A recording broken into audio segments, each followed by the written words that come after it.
हे बघा, हे असं मटण थोडंसं लालसर होऊन चमचमीत झालेलं आहे. फ्राय झालेलं आहे आपलं मटण, लालसर भाजून झालेलं आहे. त्याच्यात टाकतो थोडंसं आलं लसूण मिरचीची पेस्ट.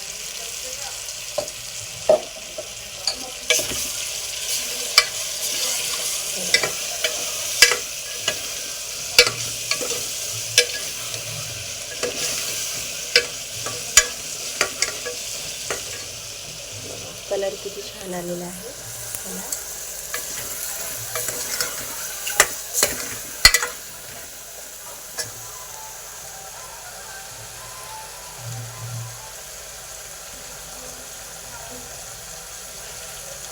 हे आपण इथे टमॅटो, हे काळा वाटण मसाला, हे कांदा लसूण मसाला घेतलेला आहे.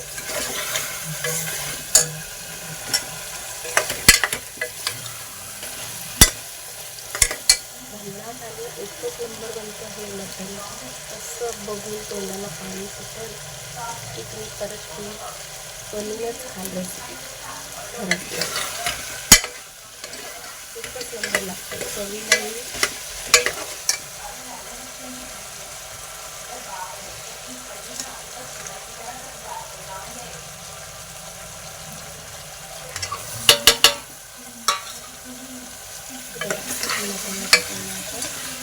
छानपैकी परतून घेऊया.